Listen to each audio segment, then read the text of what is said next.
Bapak dan saudara yang berbahagia yang dirahmati oleh Allah Subhanahu wa taala, huruf alif lam dalam kata syaiton menunjukkan keumuman. Sebab setan itu banyak macamnya. Ada yang terlihat, ada pula yang tak terlihat. Pada masa sekarang ini, kiranya setan yang tak terlihat lebih besar bahayanya. Bahwa dalam suatu majelis seorang ulama berkata, jika seseorang hendak bersedekah, 70 setan mendatanginya. Mereka menggelayuti tangan, kaki dan hatinya untuk menghalanginya dari sedekah.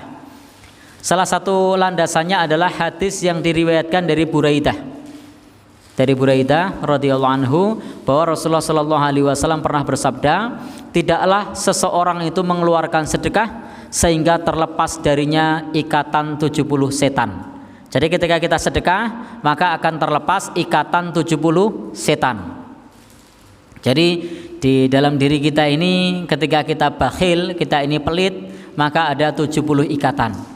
Sebagaimana ketika kita tidak bisa bangun malam, kita ini terdapat 3 ikatan. Sehingga ketika kita bisa bangun malam, maka 3 ikatan setan itu sudah lepas.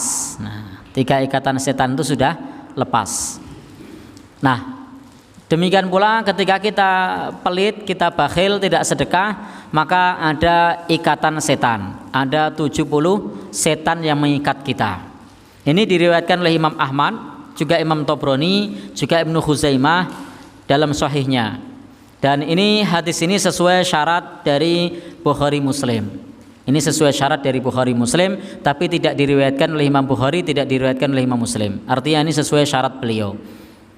Sehingga Bapak dan saudara yang berbahagia yang dirahmati Allah, di antara teknik untuk ruqyah agar kita terjauh dari syaitan itu selain mendengarkan bacaan Al-Quran, ada teknik lain. Apa? Di antaranya teknik bangun sholat tahajud karena 3 ikatan setan lepas. Kemudian teknik yang lain apa? Di antaranya caranya menjauhkan dari setan, sedekah, karena sedekah 70 ikatan setan lepas. Maka Bapak dan saudara, ada orang yang diruqyah, kok pada saat diruqyah setannya terikat. Salah satu pengikatnya ternyata adalah pelit. Maka jadikanlah dirinya menjadi orang yang dermawan, maka setannya akan mudah untuk dikeluarkan dengan izin Allah Subhanahu wa taala.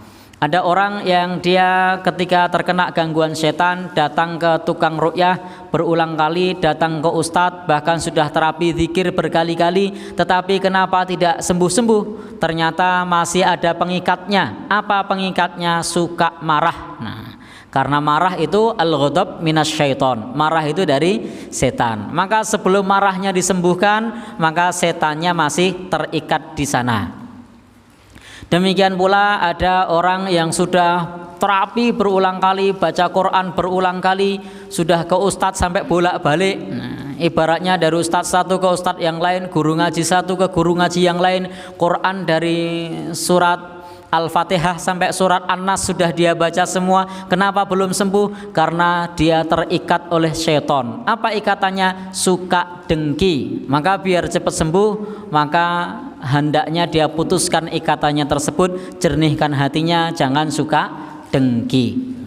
Termasuk tadi yang bisa melepaskan ikatan setan dan jumlahnya banyak itu adalah sedekah. Maka agar kita terbebas dari ikatan syaitan, itu diantaranya adalah sedekah.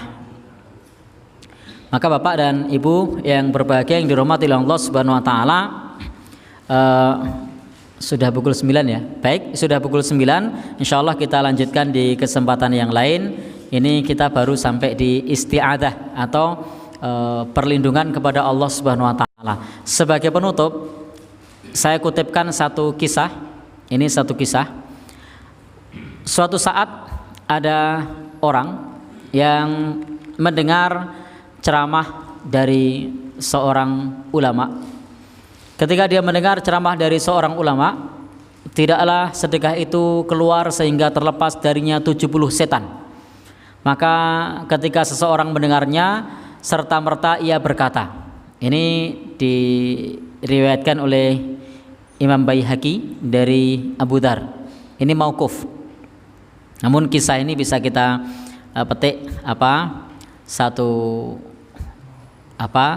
hikmahnya.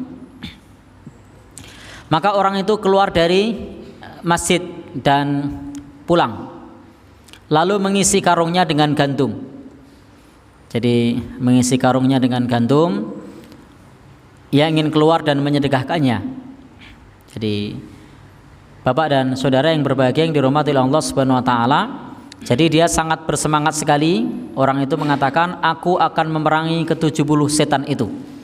Jadi ketika mendengar tidaklah sedekah itu keluar melainkan terlepas darinya 70 setan, maka orang ini mengatakan, aku akan memerangi 70 setan itu.